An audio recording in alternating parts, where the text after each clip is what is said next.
With the defeat of Honoric's army, the rightful ruler of Earthmancast has returned to his throne.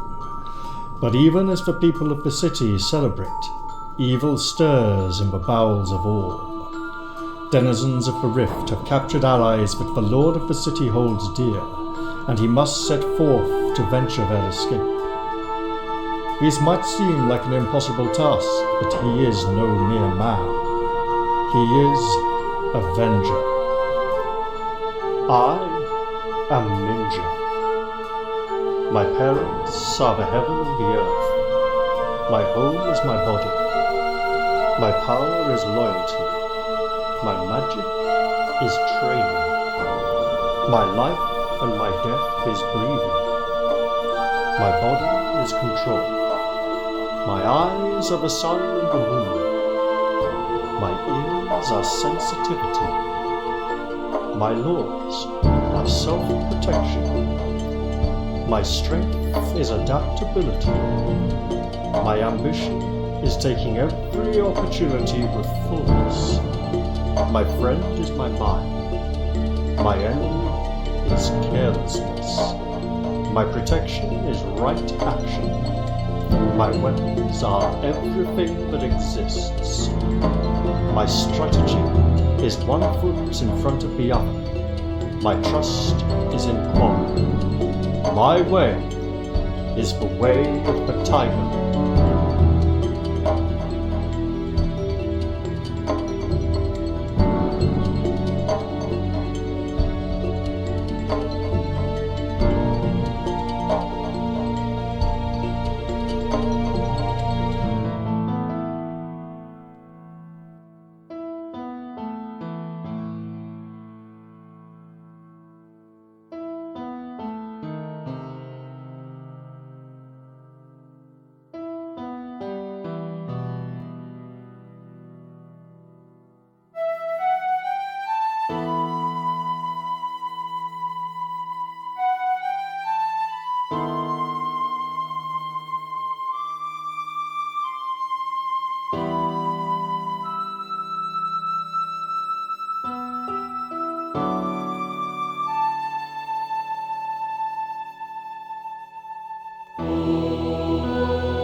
Hello everybody, I'm Raphael Perry and it's time for some more of The Way of the Tiger. And I'm not going to lie, a few hours earlier before I went to bed, I thought I was going to be recording Lone Wolf tonight.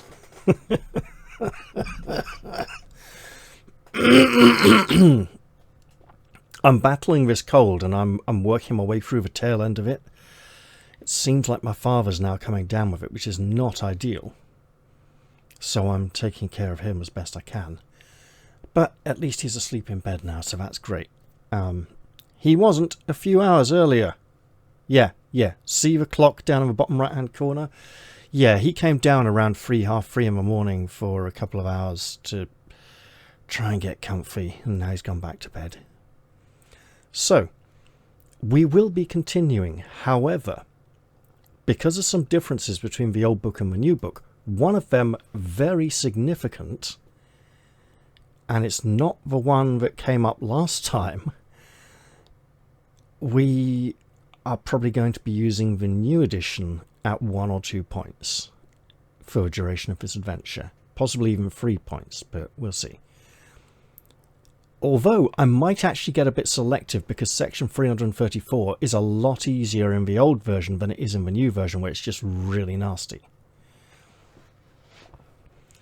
According to my notes, we start at section 415, and before going any further, I'd like to point out that section 410 is significantly different in the new version and creates a loophole that did not exist in the old version of the book.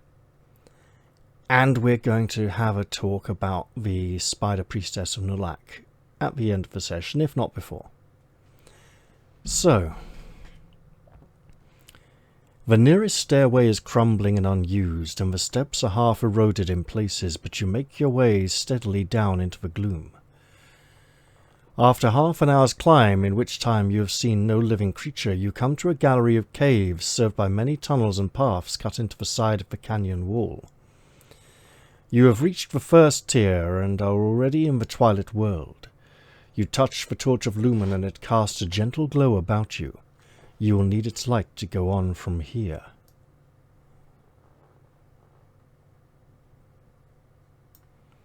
You instruct Foxglove to follow you quietly at an interval of 20 paces. She seems as frightened of you as of the denizens of the rift and do exactly as she asks. You look back often to make sure that she is all right. Note that Foxglove is following you and turn to 27. We are well aware she's following us, but I'm going to write it down anyway.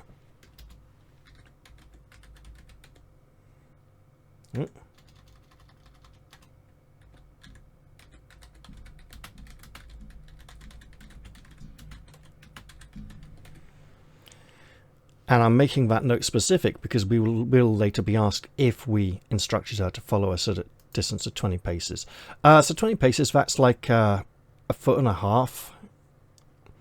And I know stupid people think a pace is a step with each foot. It's not. A pace is a single step. And a step is 1 foot, not both foots. So what the new section 410 does is it allows us to avoid section 268. The one where Foxglove gets killed by Eris's lightning bolt. But let's ignore that for now. Okay. So Foxglove is following us, which means, of course, that something is going to come up in the near future. The gallery of caves is enormous. There are storerooms, mostly plundered, and a forge and an armory, both deserted, but further down you can hear signs of life. There is a certain amount of growling and wailing and much low chatter in guttural complaining voices. The sounds are familiar to those of a slum. Here the refuse, the helpless or foolish, scrupulous inhabitants of a rift are forced to eke out their days. Here they are closest to the danger of crusaders, madmen like the paladin Dore Lejeune, who come to the bowels of Orb to attempt to slay evil beings indiscriminately, or to make renegade orcish tribes who do not obey the the danger of many renegade orcish tribes who do not obey the Black Widow. You decide to take to the tunnels and descend to the next tier of the chasm's edge.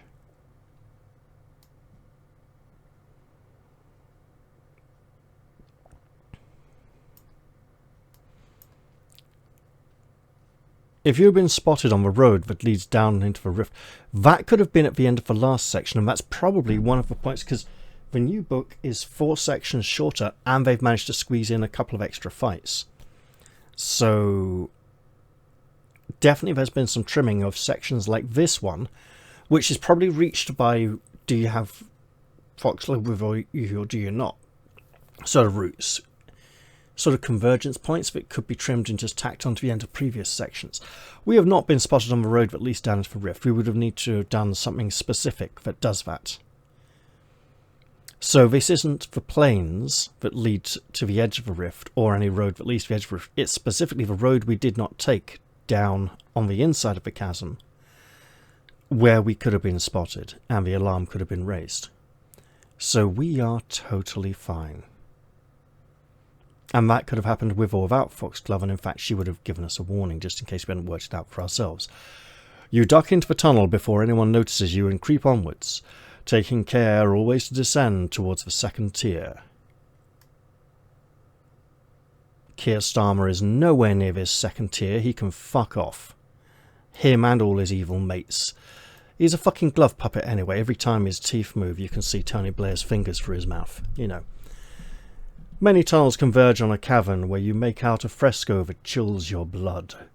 It shows a great web with a black widow's spider identifiable by the scarlet hourglass shape on its back, testing all the lines from the web with her legs.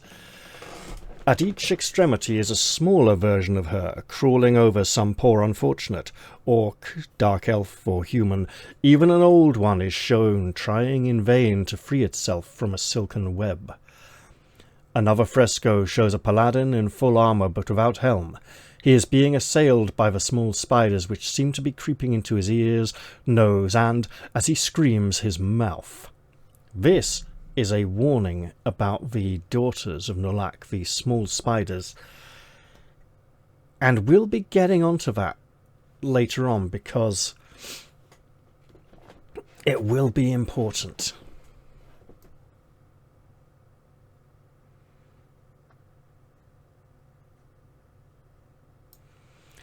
The tunnel you're in is joined by several others and then winds down steadily into the depths of Orb.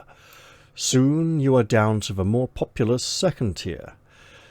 Here, complete villages and towns exist, trading with one another, mining and raiding each other for slaves and booty. You will have to start going even more carefully. Now, here's an interesting thought, right? Occasionally, we are sent through sections of short sections that could have been one longer section. Why are they shorter sections? Well, there's a couple of reasons. Firstly, the handoff between different authors, who will then take over different sections of the adventure. Secondly, it creates an air of suspense. You don't know if the next section is going to be a continuation of the current one or something new, some kind of event. So, mechanically, it might be better to lump them into longer sections, but thematically, in terms of pace and keeping an exciting adventure going, it kind of does make sense to go the other way.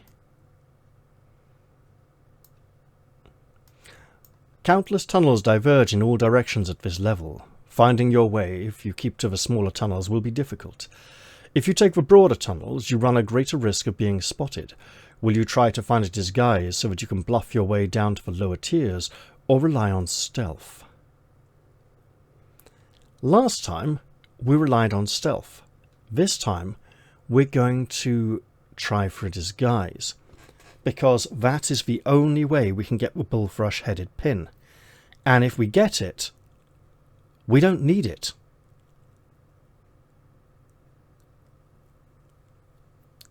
Yeah.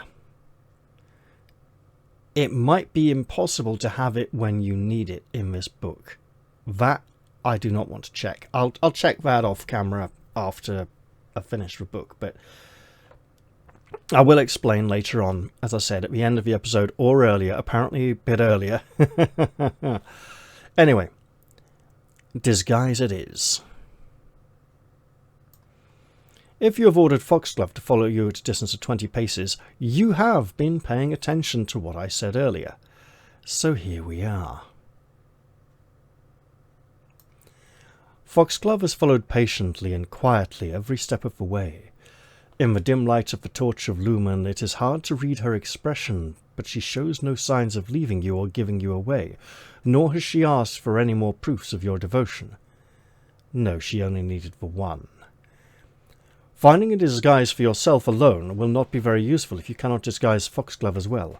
You tell her to wait quietly and then set out to find the two disguises that you need.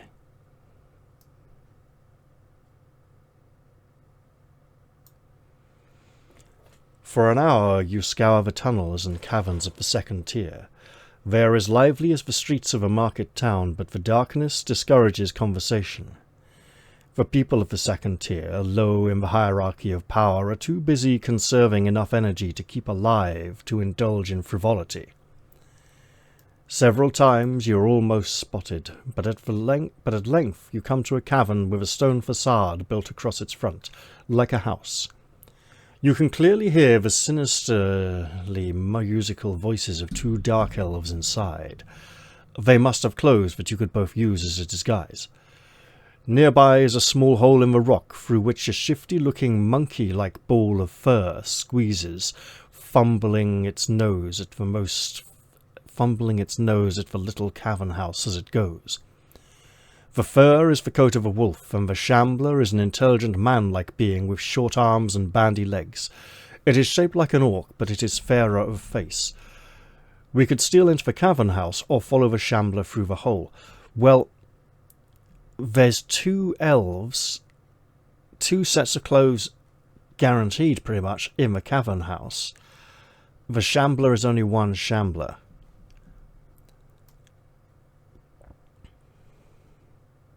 So we'd need to find a second disguise for her or something, or be like, she's our prisoner. There is time to grease the hinges of the stone door before you ease it open and slip into the torch-lit interior of the cavern house. To your surprise, it is richly furnished. To your surprise, it is richly furnished with ornaments and even paintings brought back by raiding parties. Seated with their backs to you beyond a stream that cuts across the room are 2 dark elves, one clad in the blue robe that denotes she is a sorceress, the other clad in the green and red of a soldier. Nearby is a set of coffle chains as used to transport human slaves. We could steal the coffle chains. What the fuck is a coffle chain? Is that like shackles or something? Or try to kill the 2 dark elves. One moment then. So it seems coffle. A line of animals or slaves fastened or driven together. So a coffle, sometimes called a platoon or a drove. A drove, that is a word I would be much more familiar with. Is a group of enslaved people chained together and march from one place to another by... Yeah, got it. Okay. So, not shackles for one person, but shackles for a group of individuals. And if we're only leading one person, that's a very short chain indeed. Or try to kill the 2 dark elves. Let's try to kill the 2 dark elves, because if they catch me stealing the chains, I'll probably have to kill them anyway, and in a disadvantageous manner.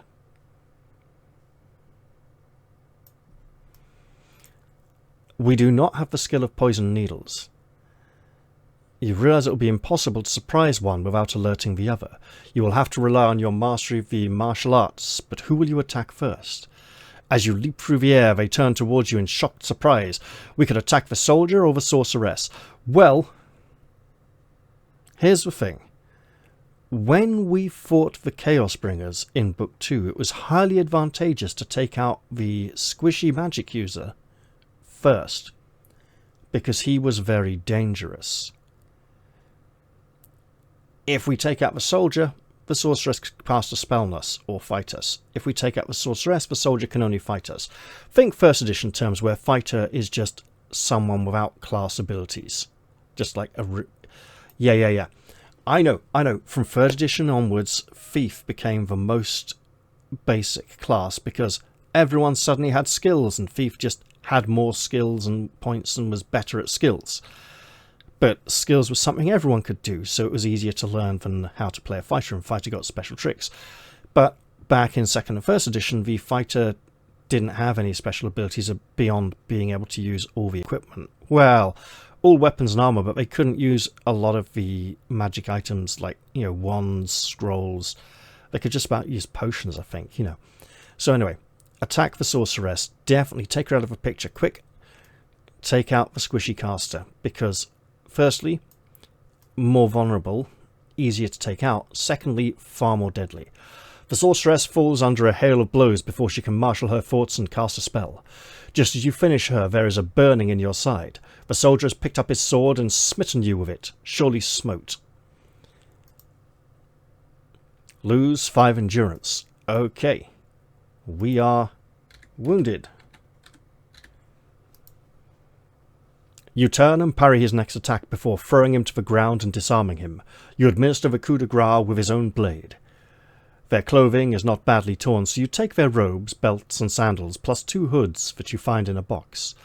There is also a small jewelled pin with a golden bullthrush for a head inside an ivory box. Note that you have the bullthrush pin. Now, this is a lifesaver, probably.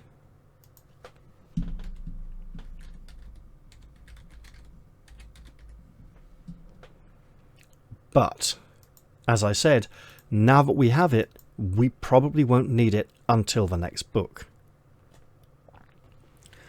If Foxglove is not with you, donning the green robe will be your best disguise. Note your disguise, but Foxglove is waiting nearby, so let's go take her disguise. Which will get her killed later at section 268 if we're not playing the new version of the book.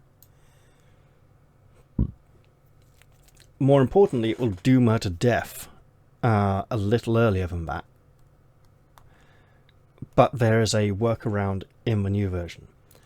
You choose the soldier's red and green garb for your own. Only female Dark Elves attain proficiency in the magical arts, so Foxglove will have to wear the blue robe of the sorceress. She is waiting for you still. She is probably quite lost already and must rely... She's been here before, though, and for a few months, I think.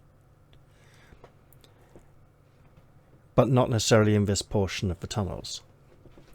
She is probably quite lost already and must rely on you if she is ever to leave the rift. She pulls back in alarm as she sees you striding towards her, clad in the Dark Elf's robe and hood. But when she hears your voice, she breathes a sigh of relief. Quickly, she dons the blue robe, and you are ready to plunge further into the dangers of the rift. Now this is where it's going to get a little fiddly.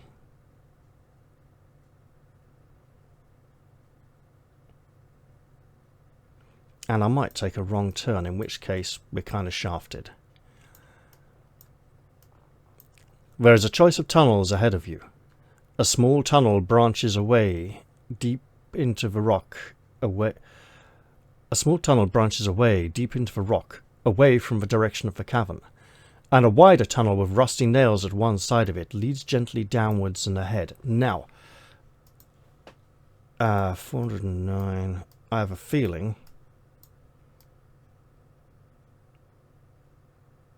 Yeah. I have a feeling we want to take the wider tunnel. Last time, we took the narrower tunnel to try and avoid detection. And we were spotted in the cathedral. Or chapel. Now that we're disguised as Dark Elves, that is not a risk, but I want to go the other way. Because it bypasses the encounter entirely.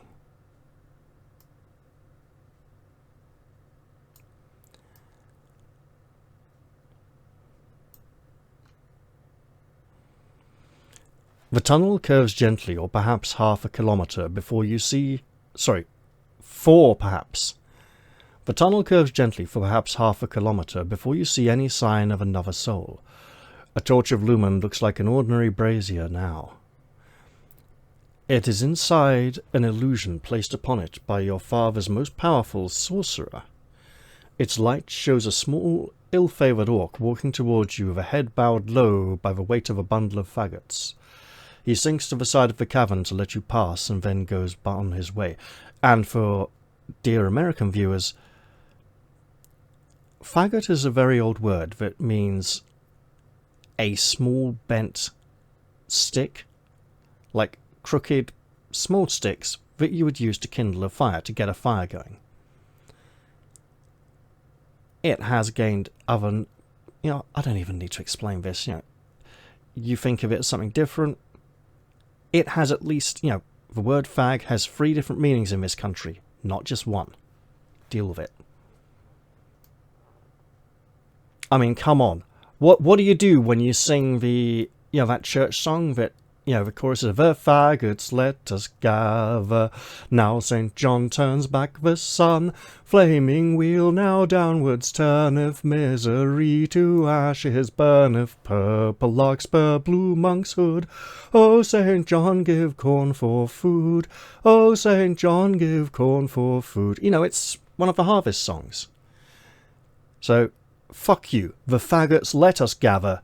Years before, people were using it as a derogatory term for people who were bent. Soon you have left the second tier far above, fuck off Kirstama. For several hours you can continue to descend without being challenged. The only thing of note which you pass on the way is the scene of a battle. 3 Dark Elves and as many orcs lie dead on a stone landing. One was killed while running away, but they seem to have been fighting on the same side. A scroll has been discarded nearby, its magic spent, but to your surprise you recognize it as a scroll that carries the blessings of Gauss, enchanter of arms, patron of sages who took up the sword and fought on the side of good when the Pantheon descended to Orb itself to do battle many thousands of years ago. There are no other clues as to who joined battle against your enemies, the Dark Elves and the Orcs, but there is a vile and noxious gas lingering in the hallway, which almost makes you vomit, and also stirs memories. Judging by the arrows that lie on the floor, or of pierced bodies, they attacked from a side passage. We could take the side passage from which the attackers launched their assault, or continue down the seemingly never-ending stairway. Now this is a point where the two books diverge.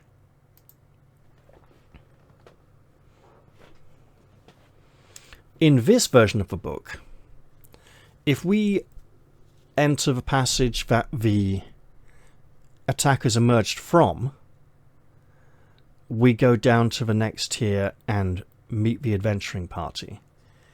And if we continue down the stairway, on the assumption that they might have emerged from the side tunnel, then continued on down that way, we instead arrive at the stairs of the fire giants without ever meeting the adventurers, and if we find the secret door, we head on to meet the Chaos Bringers without having the adventurers with us. In the new version of the book, if we go down the stairs, we meet a survivor from this attack who is badly wounded. He's a dark elf, and because we don't understand his language, we realise that our disguises aren't going to be any use here, so we take them off, which means that we then we take off our disguises, then we get to go meet the adventurers as if we'd gone to section 390, but with no disguises on, and therefore Foxglove doesn't get struck by lightning.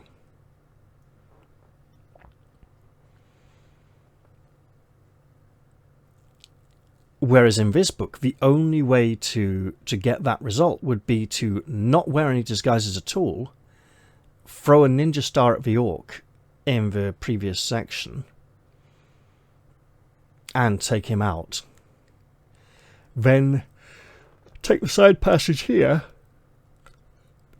and proceed on without the bullthrush-headed pin. You will also note that by taking this path and not heading through the chapel, we have completely bypassed the Priestess of Nulak.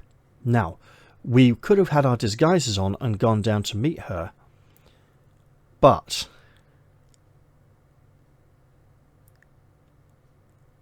she wouldn't be there unless we I think she wouldn't necessarily have been there unless we were spotted and detected in the chapel.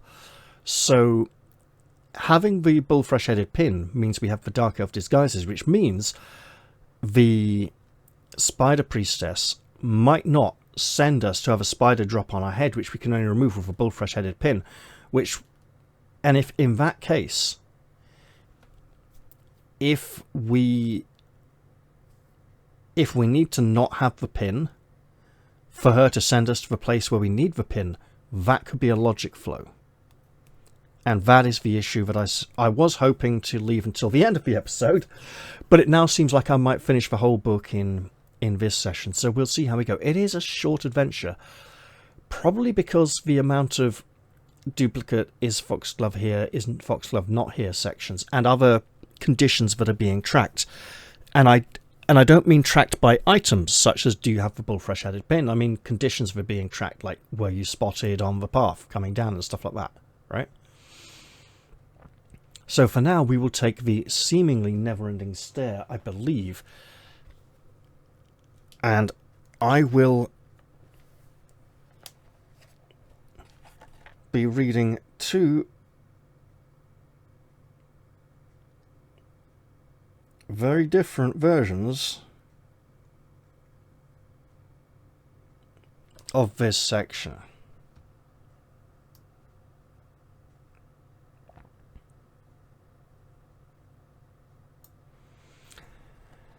It is a long way between the third and fourth tiers and takes some time for you to find a way down. Evidently, there are few connecting tunnels and stairways, so that the deeps are easily defensible against the attacks of Sunlanders in the unlikely event of an invasion of the Twilight Realms be attempted. In the unlikely event that an invasion of the... Oh no, that... It's the word of there that feels strange. You see no further sign of any trouble and skillfully evade detection until at last you find a way that leads down to the fourth tier, turn to section 56.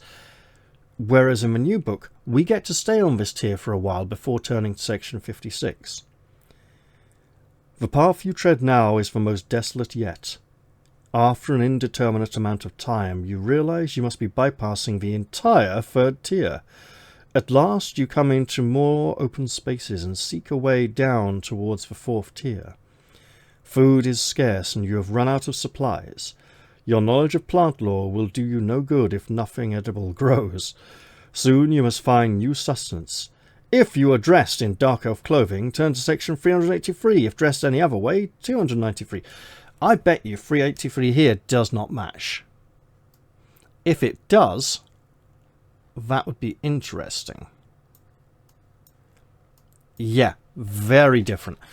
I think they removed the opportunity to relieve Lady Gwyneth of her post and pick a fight with her, basically, and really fuck things up. Probably some of the early stuff was removed. And you can see on screen that this will be very different to what I'm reading out here. You hear footsteps and a dark elf swordsman in green and red runs out from behind a corner.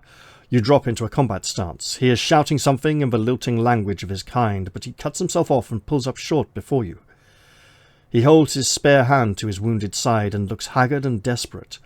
You surmise that he is a survivor of the attack you passed earlier. Perhaps you fooled him into thinking help had arrived. Either way, you must silence him immediately because he's shouting. We can try a punch, kick, or throw. You know what? Let's go for a throw, right? Because he's wounded. He's got to have poor... Let's try weaken him up. Even more nimble than the elf, you dive to the ground and wrap your legs around his, seeking to topple him to the stone floor. The dark elf survivor has a defense against the dragon's tail throw of 6, and he only has 10 endurance, so we're marking that down now. He has 10 endurance very temporarily.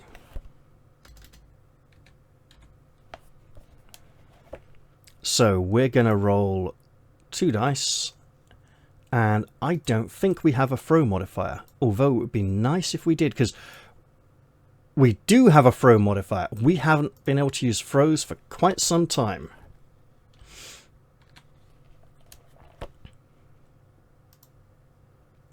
We did not get higher than his defense, unfortunately. If you succeed, he goes falling as his sword cuts the air above. You continue your spin and get your legs under you. Now you may follow up. Yeah. If you fail, the dark elf turns his blade down and tries to bury it in your gut. The entire length is poisoned. Oh, great. Your defense is 7. Okay, well, enemies get no modifier, so... Because why give an enemy a modifier if they can just modify your defense against it instead? He misses. Excellent. Surviving, we may not attempt to throw again. So now we're on to punching and kicking. Well, we are good at kicking, so the forked lightning kick, the 1-2 combo while he's wounded, and... yeah. The wounded dark elf is still elegant in motion. To get past his defense, you feint with a kick at the side of his knee, then strike again right under his ribs as he lowers his sword. He has a defense of 7 against a forked lightning kick, but we have a kick modifier of +2. It is definitely our strong point at the moment. I'm not going to use Inner Force because we want to save that for the final showdown. A 7 doesn't beat a 7. We have not killed him, otherwise he raises an envenomed blade and tries to and slashes at your stomach. Defense is 7 again. Okay, so maybe the punches we have a higher defense against him, but... Okay, he fails to beat R7, so let's kick again, because we were a bit unlucky there, weren't we? We kick. Oh wow, we totally whiff. Well, he's got a sword, he's going to try and slash a gut. Let's block that. Makes him miss. We'll kick again. A hit. So now, 1 plus 2. It's 4 damage. It's not going to take him out, but that's okay. He's got 6 endurance points left. And then he's going to try and slice at us with his sword, which is totally fine. And he misses completely. Let's try one more kick. I'm not even going to look at the punches yet. We kick him. Unless we roll a like a 1 or 2. Oh, no, okay, 50-50. Fine. Fine. Fine. Yeah, we needed a 4+. Okay, it's all good. So he will try and slice at us and miss completely. Let's do the punch, right? Because that's different, yeah? We can absolutely throw, we just can't do consecutive throw attempts. So a failed throw, we have to do a punch or kick if we can throw. Let's go for the punch, right? Interestingly, his damage is listed as 2 dice or only 1 die if you have immunity to poisons. So I like the fact that is... So they've avoided having a section that is, if he hits you with his sword, go to this section. Oh look, the sword is poisoned. Are you immune to poison? You know, it's like, no, you just take less. So again, cutting down on the need for additional sections. The Dark Elf holds his sword level before you, and in the light it shines with poison. Trusting in your ability to deflect it with your iron sleeves, you drive your fist towards his face. His defense is 6 instead of 7, but our punch modifier is only +1. So, we absolutely punch him. For absolutely enough damage, and some extra. We have indeed defeated the Dark Elf Survivor. 263. Let's see what that matches up to here, because it's interesting to see what sections may have been moved around or replaced. So this is presumably possibly shifted to another number or added into another section or removed completely. And there we have the Chaos Bringers arguing. The fight combined with your hunger has brought a throbbing pain to your head. The Dark Elf seems not to have carried anything of value on his person. Just in case the area is not as deserted as it appears, you hide his body in an alcove before proceeding. It is a long way between the 3rd and 4th tiers, and it is somewhat difficult to find the correct route. In other words, we're admitting to the fact that we're sending you somewhere else now, and this doesn't line up to where you would originally have gone. We moved the road. Yeah. Eventually, there are few connecting tunnels and side stairways, so that the deeps are easily defensible against the attacks of Sunlanders in the unlikely event that an invasion of the Twilight Realms be attempted. That sounds awfully similar to Section 390, I think. You see no further sign of any trouble and skillfully evade detection, and at last you find a way that leads down to the 4th tier. By this point, it is unlikely that disguises will do you any further good. Cross off any note about disguise from your character sheet. Now that... I didn't even write our Dark Elf disguise down. Oh well. Now that is completely missing from the new version of a book, and it is our loophole. It's completely missing from the old version, not the new version.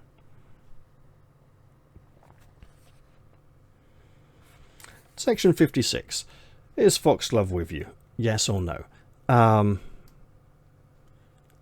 Well, that feels like it didn't need to be a separate section. Is Foxglove with you? Yes or no? 96 on... Now, I'm keeping the new book open because there is another difference coming soon. 96. Uh-huh.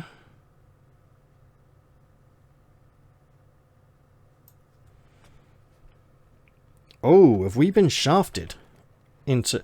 No, because we've taken off our disguise. So...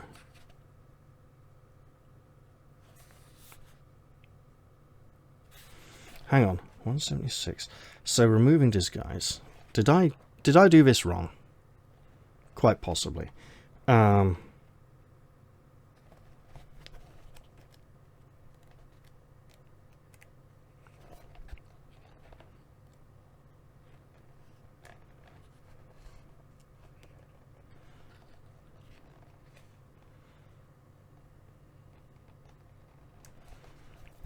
416.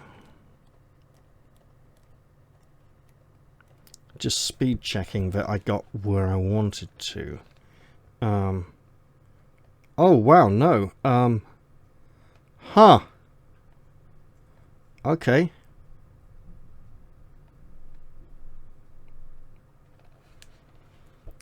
No, so removing the disguise. Okay. So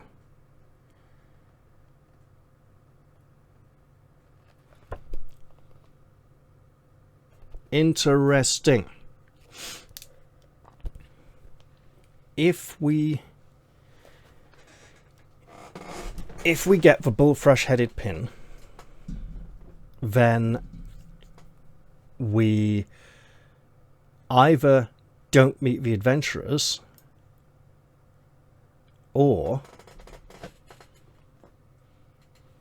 and get to meet the Chaos Bringers of Autumn at the end of the book, or we have Foxglove dead before the end of the book. And having her alive at the beginning of book 7 is advantageous. Not very, but a little bit. Okay, let's go check 390, because... Interesting. You know what, I'm not going to count this one as progression. I'll go back to where I picked up last time, because I don't think there were even any dice rolls involved in getting that far. Passage 2 begins to descend. Next we go 390 instead of 410. 208. Right. Because I could have sworn there was a way to remove... to get the full bullthrush-headed pin and then remove disguises prior to meeting the adventurers.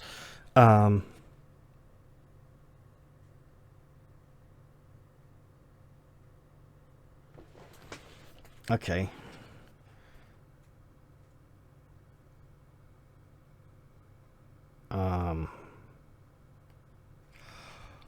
Oh, that's different. Turn to section 208.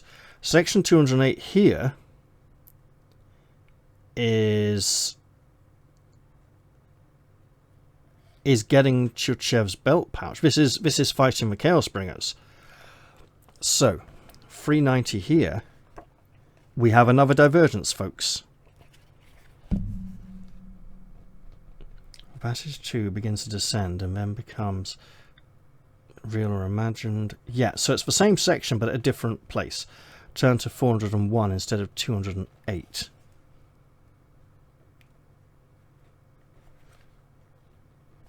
So then we should presume 401 is 208.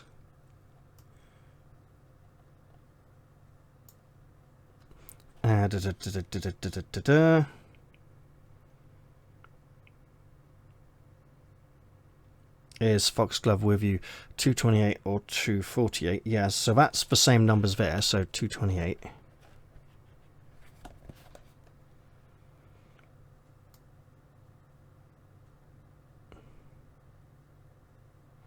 So yeah, this way she dies dressed as a dark elf. Again. but I could have sworn that... Okay, so maybe it's the other way. Maybe it's through the chapel, right? So 252...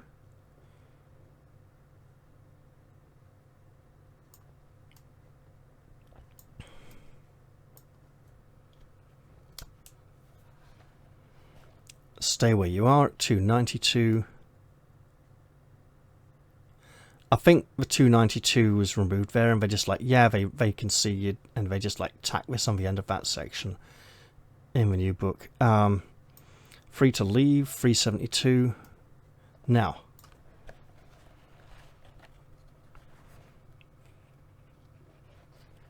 $252, 292.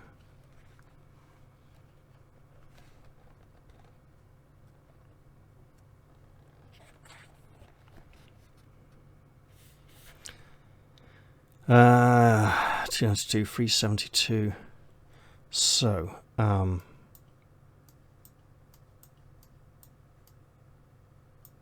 yeah, 372. Because this chamber here, right? 372.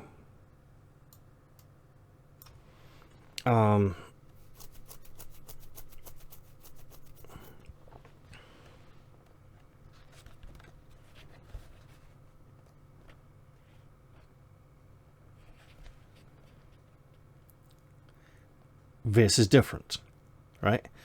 To real or imagined... Oh, that's definitely different. Okay. For several hours, you follow the circuitous twistings of the tunnels that lead down towards a third tier somewhere below.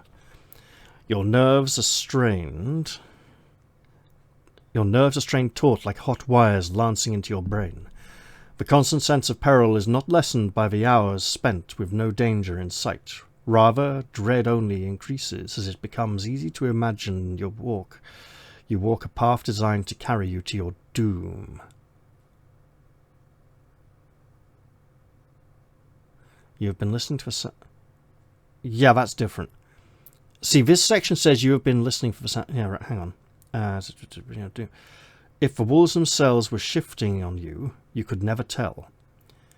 You strike upon larger halls, perhaps you're the very loudest inhabited parts of the second tier. Approaching footsteps startle you out of your thoughts. If Foxglove is with you, she absolutely is. Oh, have we... Let's, one moment, 330. Maybe, because we have different sections here, is it combining two sections together? Yes. It is combining this section with the previous one. If Foxglove is with you, turn to 140. If you are spotted crossing this... If she is not, read on. So, Foxglove being with you, 140.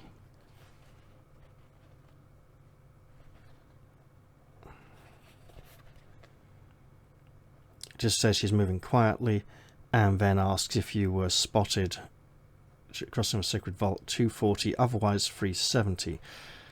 So we have the bullfrush headed pin, so we were not spotted, so 370. Again, this is new book, not...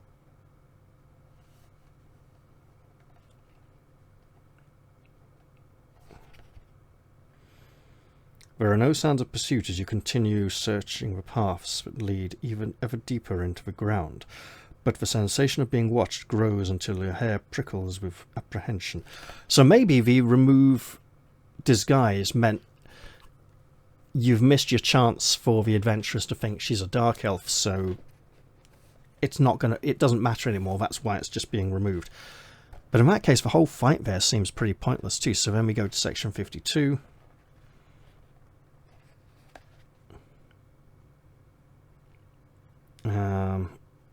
And we're back at section 52 again. Yeah. So we don't... The only time we get to remove the disguise is if we go down there and don't meet the adventurers at all before we meet the Chaos Bringers. So literally, if we get the bullfrush-headed pin, Foxglove will die. Or we have no allies in the final fight. Now,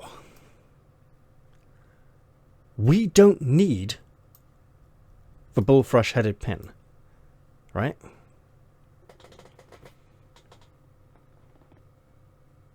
Now, hang on, 252 here. Because I'm thinking, stay where you are. 292. Right. The only way we're going to be detected is if we are not disguised as Dark Elves and don't have a bullthrush-headed pin. So, what do we know about the bullthrush-headed pin? We know that the Spider Priestess of Nolak will try to shepherd us down a tunnel where we can have one of those nasty spiders drop on us and burrow its way into our brain. What we don't know for certain is, and the implication, it does ask if we now have 2 in there already, which means there's some opportunity earlier that we must have missed, which is fine. When we meet the adventurers, we can come to that samovar, which, yeah, I checked off camera. It does contain another spider, so we can get a second one there too. Which we avoided first time through, because we were pretty sensible. So there must be a third one earlier somewhere that we completely missed, which is totally fine. I'm not sure where it would have been, though.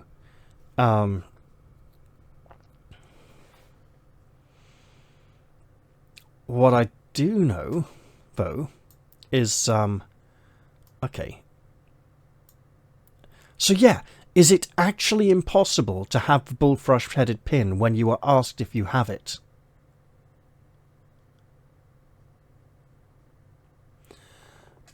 I suppose we could blow our cover by running towards the gallery, right? And then they'd be like, Brother Dark Elf, why are you running? Sister Dark Elf. The Dark Elf okay, yeah. So, we break and run. Right. 212, arrow cutting, absolutely 312. Then, 372. We get down to the next level and we are asked, you know, is Foxglove with you? Yeah, she is. Have you been detected? And we'd say, yes. Yes, we have. So, we'd go to 140. New 140 because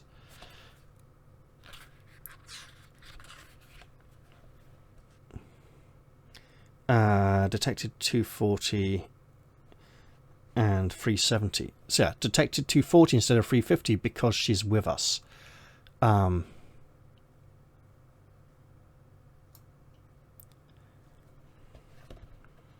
So, new 240.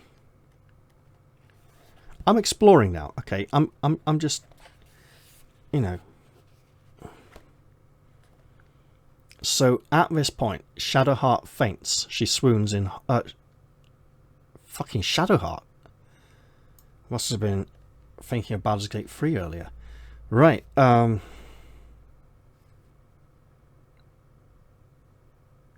So then the Spider Priestess comes in. We can pick up Foxglove's unconscious body and take her down the tunnel, right? Or leave her behind.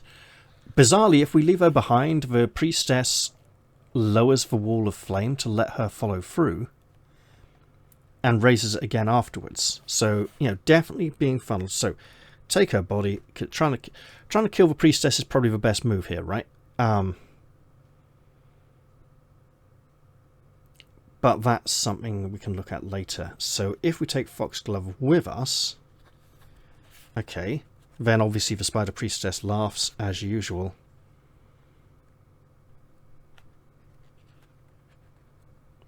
And then the spider drops on us.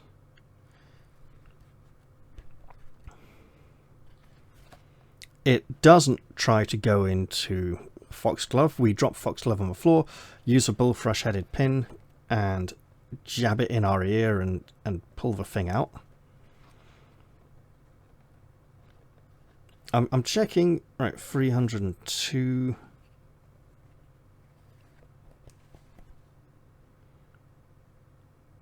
We do not have one of these still inside our head because we never came anywhere near it.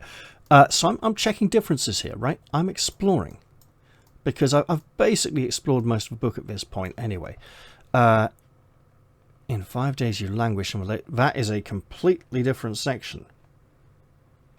Okay, so 80.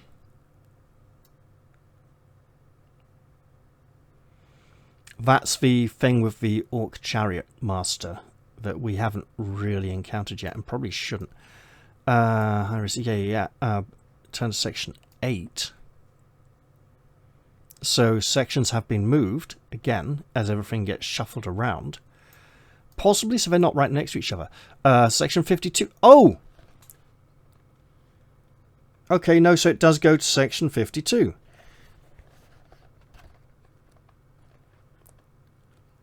At which point we either don't meet the adventurers or Foxglove gets struck by lightning.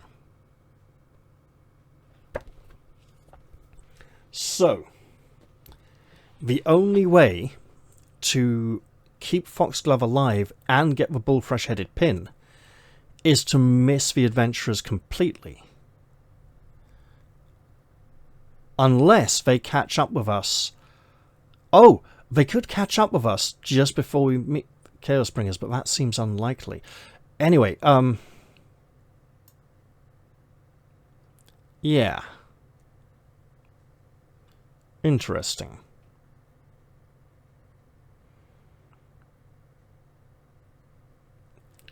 What's interesting is that Book 7 seems to allow for her being alive at the beginning of the book, but us also having the bullfrush-headed pin, which we need. We don't need it, but it's very useful at one point later on in Book 7. Although, we don't need it in Book 7, it just helps a bit. There's another one of those brain spiders in Book 7 that tries to get you, and it's like an attack roll, I think, essentially. Like, it attacks you, you essentially try and, like, bat it aside as it jumps for your face. And it's like death by dice roll. And you don't get to block or modify the dice roll. It's like, no, straight roll, you know. And it's, do you have the bullfrush-headed pin? But the problem is, if you have the bullfrush-headed pin, Foxglove won't be alive at the beginning of the book to help you. And her not being alive to help you really hurts a lot more than her being alive to help you. So I'll have to give some thought as to how I want to progress through this book. Which is a shame, because I could have got through this one tonight, pretty much. Well, this morning now at this point. Should I even upload this one? Well, oh yeah, I probably should, because it's... So it is possible to meet the Spider Priestess of Nalak if you are disguised as Dark Elves, but lose your cool and break and run in the chapel. And that's pretty much the only way.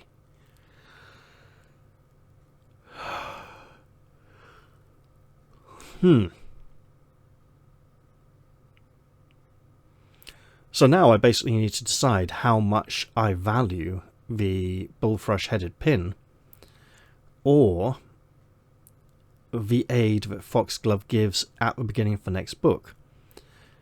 I should probably just go and look at the dice difficulty and decide.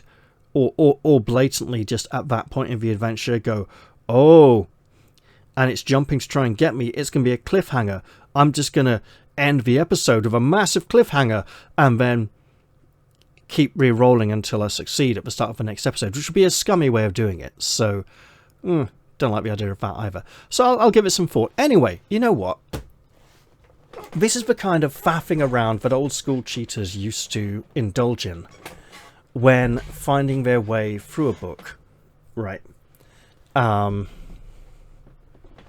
Not something I particularly like to do, but at this point I've got this feeling of having basically played pretty much the whole book, and I'm just going looking to see, oh, what have I missed out on? What have I, what this time could be different, right?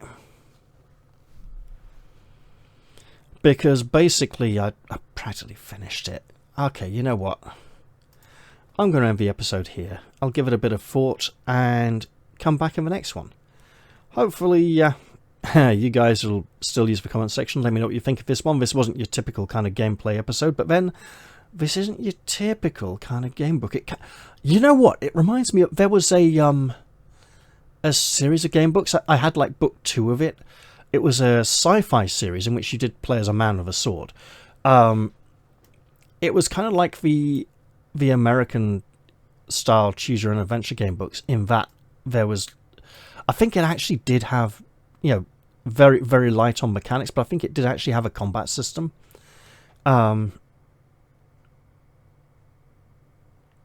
Bluish cover. I think at one point it lived on a bookshelf over there in the corner, but I don't think it's there now. I can't for the life of me remember what it's called, but it had very good descriptions of traveling through regions. Very evocative, making you feel like you were really going on the journey. That's kind of what this book is. Light on combat, heavy on setting and setting things up, immersing you in the... this is like the setting the story, early introduction cutscenes for book 7, essentially. This should never have been the final book of the series. And I'm very glad that book 7 finally got published, even if it is fucking lethal. Yeah. I should probably stop recording here before I start feeling jaded and disappointed. Oh well. Could have been better, could have been worse. I'm going to leave this episode up because I feel the discussion of the Priestess of Nulak and the bullthrush-headed pin and foxglove bears some merit, and it's worth having out there to see what you will think. In fact, you know what, if you got this far in the video, feel free to let me know what you think about the whole situation with the bullthrush-headed pin and foxglove and in relation more to book 7 than this book. Because if we get our disguises as dark elves, we can just walk through section 2 past the orc, bypass all the danger with the bullthrush-headed pin, and never need it for the entire book, and not need it until book 7. But if we go through this way, obviously, section 52, Foxglove gets killed. Anyway, let's go back to section 52, actually, because you remember, before I leave, yeah, this 390, right, the description of the room with all the chains, and the skeletons hanging from the ceiling, and the how the fuck did the adventurers even get here section is actually much better handled in the reprint, and that is better written, I think. Let me... 390... 208 is a different section, though, so... Yeah, this directs to 401. So, where are we now? Which is the old 208.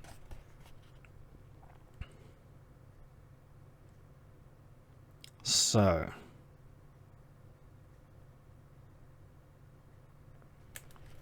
228.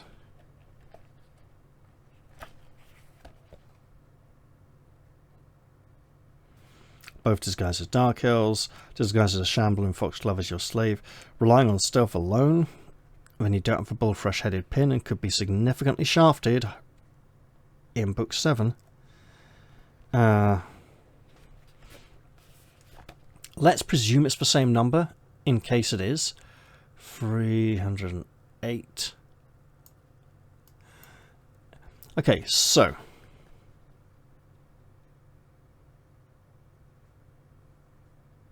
yeah, this is different. So... you're crossing a dark cavern with fluted arches meeting at points in the ceiling. Hanging from each of the points is a skeleton, a grim reminder of the fate that befalls many here in the eternal darkness.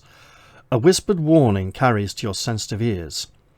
Assassin, challenge or slay? Another whispers, wait, what is a beauty like her doing here in the eternal dark?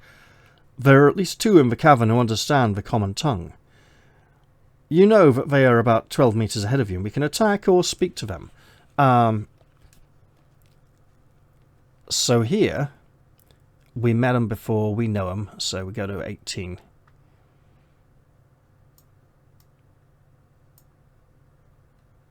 Foxglove watches and listens.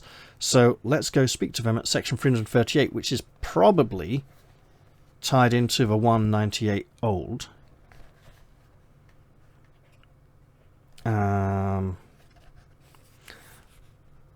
So, yeah, reads differently. Foxglove stays back as you tell them urgently that you are none other than the overlord of Earthman Cast Edge, and of your quest to rescue Glaivas, your ranger friend. As soon as you speak, their attitude to you changes, and you have the opportunity to study them closely. If you have played Book 2, Assassin, and defeat an undead warlord attacking a party of adventurers, yes, then we get to turn to section 78. Excellent stuff. Oh, and here we get asked if we killed Eris, the magician, in Book 2. If we didn't meet...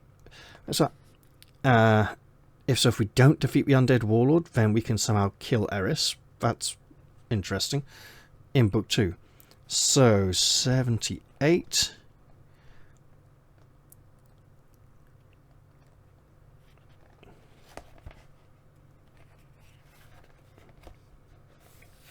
Whereas here we have 198. These people are familiar. Yeah, so that's old. New 78 is old 18. However, instead of while Foxglove watches and listens, we have is Foxglove with you? So let's go 198 a moment.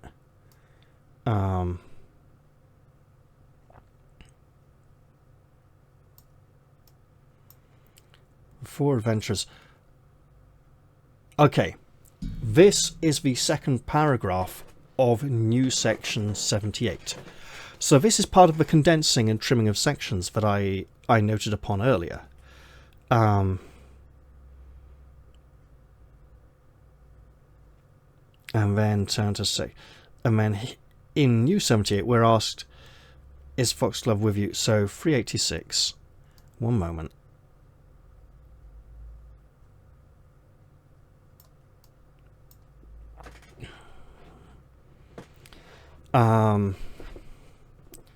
Okay, so here we're asked if Foxglove is with us, and then we turn to section 386 and it reconverges, and if not, we're sent to the other sections, which, yeah, interesting.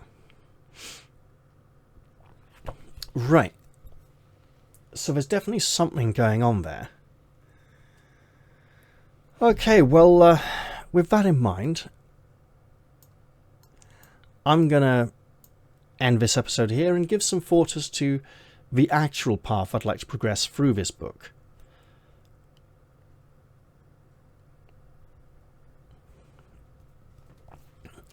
Because meeting the Chaos Bringers without having the adventurers with us doesn't make a lot of sense unless they come bursting in and interrupt our encounter with them.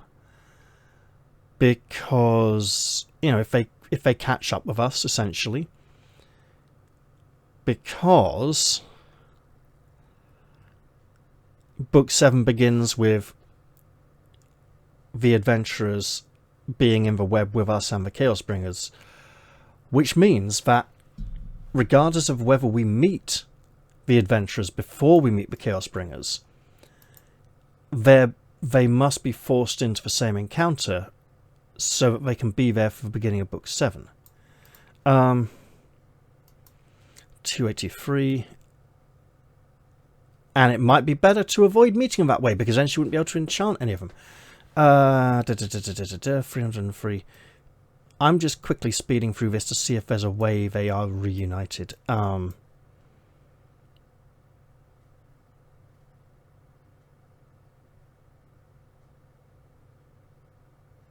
Wait, that's wrong. I went to the wrong section there, didn't I? Right, 263, 283.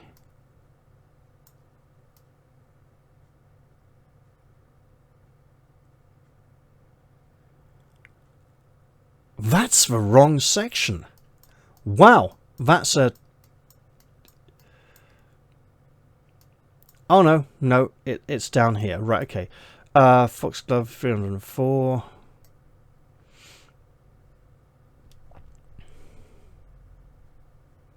But we are not under her spell.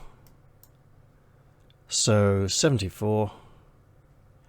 So will she complain about how we treated her, or realise... We're outnumbered, so she's probably not going to be on our side.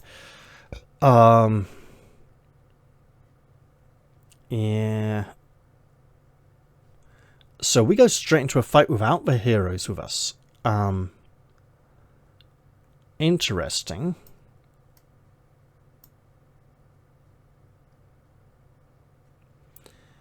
Now, admittedly, the adventuring party of heroes aren't particularly mentioned in the final sections where we run away from the big scary monster and jump down a chute and get stuck in a spider web.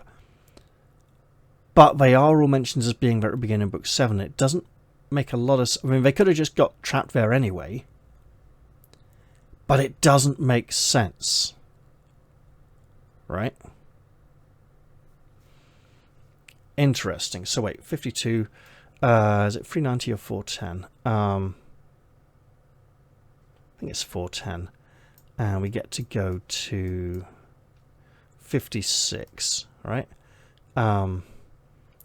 And I know we get the Dark Elf encounter in the previous book, but I'm just getting to 56. Yep, 96. There we go. Secret door 176.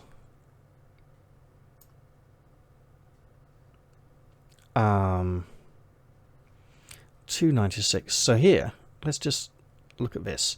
We're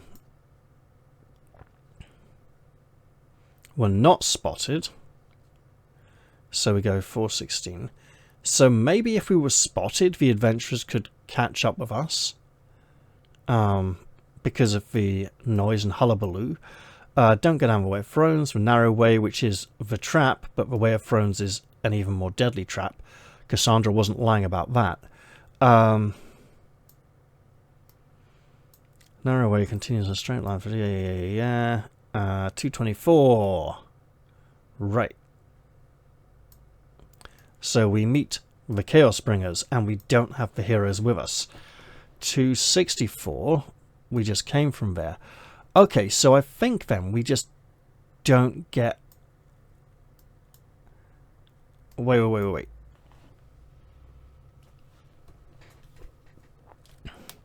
So 224. 264. I'm checking to see if there's a 264. Because we get a lot of back-to-back, do you have this condition, yes or no, sections that could have been trimmed a bit. Foxglove is with us. Yeah.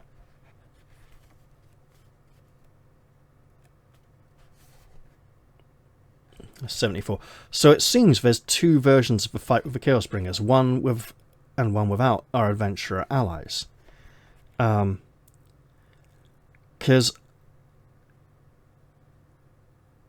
I'm pretty sure I spotted a section in the reprint that asked if we had met the adventurers on the previous tier and then gone our separate way, which sounds like a point of reconvergence. So wait, was it 398? A few no.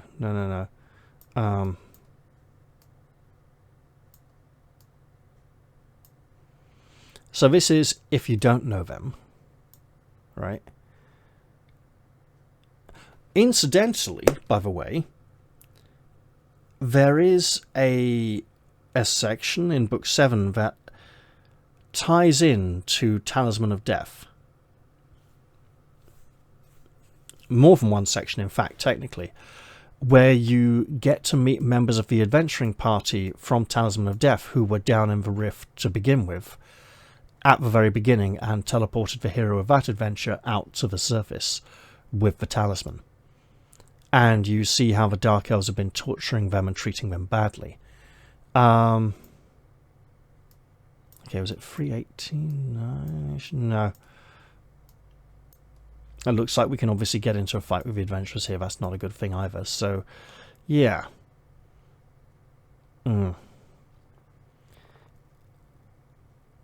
Yeah, warn them against her enchantments. 346.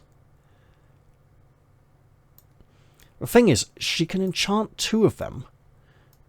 But if you prevent her from enchanting the first one, if she enchants the first one, she won't enchant the second. So how do you get her to enchant the second one, right?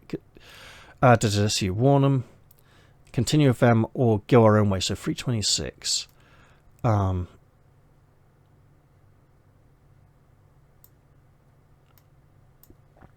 Takes us down to 56. Okay, so...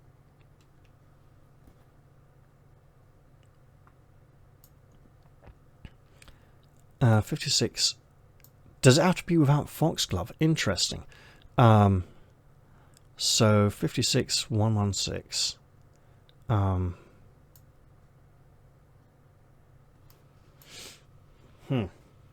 I'll look at that one off camera, because whatever it was, some point of reconvergence or something may exist in the new book that is not in the old. Anyway, so this has mostly just been exploring differences and difficulties. And I need to decide what I want to prioritize for the next episode. Okay, well, this has been a episode with no progression whatsoever, and we're going all the way back to section 415 for the beginning of the next one. Not ideal, I know.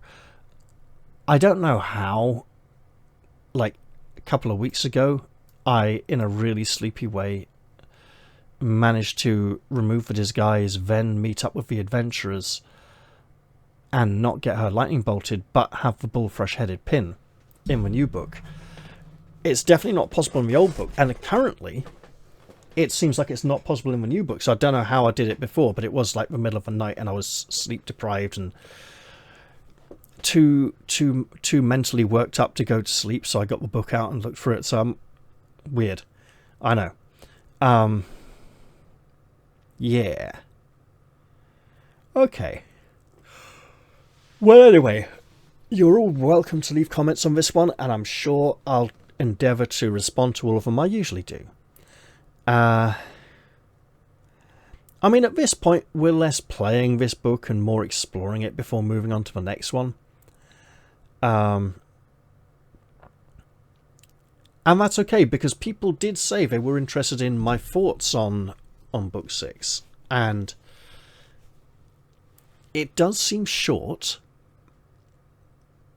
and the reason for that seems to be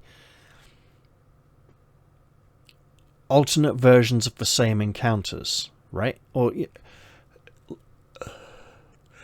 and tracking conditions instead of tracking items, because tracking conditions instead of tracking items seems to involve more, did you do this, do you have this, do you not have this, than tracking items. Tracking items, you can just be asked, do you have this item, right? And you can be asked that loads of times. Tracking conditions, like are you disguised, is a little bit harder, but it's basically the same thing. You know, the condition is basically an item, right? Anyway, I'm rambling. I've been up for about, what, 4 hours now, so yeah. See you all next time, guys. Bye for now. Take care, and whatever you put in the comments, just remember, we're all ninjas.